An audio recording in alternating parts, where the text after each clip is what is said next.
Welcome to The Witch's Lair. Today we're diving into 28 years later, the haunting latest chapter of the legendary zombie saga that started with 28 Days Later back in 2002. Directed by the visionary Danny Boyle, whose work on Trainspotting and Slumdog Millionaire redefined modern cinema, and penned by Alex Garland, who you might remember from Ex Machina and Annihilation, this film marks their first reunion in years. Garland actually helped launch this franchise as a screenwriter, and his collaboration with Boyle brings a fresh, cerebral energy to this sequel. Just a heads up, this is the first of a two-part story, so brace yourself for a journey that's as much about horror as it is about a coming-of-age epic in a ravaged world. Okay, folks, so here's the deal with 28 years later. No spoilers, I promise. We open on a kid in Scotland witnessing a zombie outbreak that's, well, very zombie-y. But then the story flips, and we jump 28 years into the future to a tiny island community that's basically in lockdown, scared of the mainland, full of these infected maniacs. There's a kid named Spike who goes hunting with his dad. Yes, hunting zombies with bows and arrows. I don't get it. And then there's this alpha zombie, the big scary boss monster, who's supposed to be the top dog, or top undead. You know the one I'm talking about, right? The one with the huge, Can somebody please cover that up? I mean, really. What truly elevates 28 years later is Danny Boyle's bold visual storytelling, paired with Garland's thoughtful script. This isn't your typical zombie flick.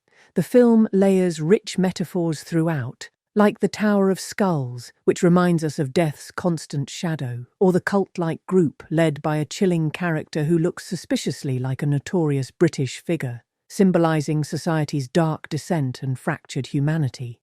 The imagery is haunting yet poetic. Foggy black and white flashbacks, thunderous herds of deer, and eerie pagan rituals paint a world where innocence and brutality coexist. It's definitely a movie for a mature audience who can appreciate a slower burn and layered symbolism beyond just jump scares. I gotta say the cast did a good job. Aaron Taylor-Johnson as the gruff dad and Jodie Comer playing the sick mom really bring some depth. And the kid, Alfie Williams, is surprisingly solid. Kid's got chops. Ralph Fiennes is always great, but I was expecting a little bit more of a bizarre character. I guess the trailer played it wrong. But here's the thing. I must confess. All those fancy visual metaphors and symbolic stuff, it flew right over my head. I kept waiting for the action, the gore, the zombie carnage, and while we got some, it wasn't quite what I expected. And that alpha zombie? Yeah, he's a beast, but honestly, somebody cover that thing up, please. In 28 years later, the use of Rudyard Kipling's poem Boots underscores the film's themes of psychological trauma, dehumanization, and the cyclical nature of violence. The poem's hypnotic repetition, boots, boots, boots, boots, moving up and down again, mirrors the survivors' mindless, ritualistic existence, suggesting that their constant state of fear and violence has become routine. By invoking boots, Boyle and Garland draw a parallel between the colonial soldiers' emotional numbness and the villagers' survivalist mentality, highlighting how trauma is inherited and institutionalized. The chant becomes a symbol of how easily people, especially children like Spike, can be shaped by conflict into instruments of a new, brutal order. It's a chilling reminder that the real horror may not be the infected, but the systems people create to endure them. Look, I get it. And the fact that only Britain is infected in 28 years later functions as a powerful allegory for national isolation, post-imperial anxiety, and the lingering consequences of societal collapse. By confining the rage virus solely to the UK, Boyle and Garland craft a metaphor for a country cut off, geographically, culturally, and psychologically, from the rest of the world. This isolation mirrors real-world fears of decline following empire, Brexit-era nationalism, and the romanticized notion of British resilience turned toxic. The infected Britain becomes a dark mirror of itself, a once global power now consumed by rage, tribalism, and fragmentation. Meanwhile, the outside world watches, untouched but distant, raising the question of whether Britain has quarantined itself or been abandoned altogether.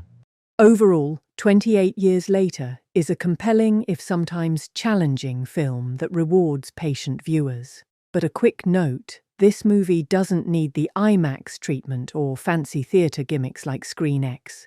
The experience is more intimate and psychological, better suited for a regular theatre or honestly waiting for streaming at home. Definitely keep the kids away though. This is not family-friendly by any stretch. It's got mature themes, unsettling imagery, and a story that will stick with you long after the credits roll. So if you want a thoughtful twist on the zombie genre, this one's worth the watch. Just prepare yourself for the unexpected. Thanks for tuning in, and please keep watching The Crypt of Nights. Boots by Rudyard Kipling, we're foot, slog, slog, slog, slogging over Africa, foot, foot, foot, foot, slogging over Africa, boots, boots, boots, boots, moving up and down again, there's no discharge in the war.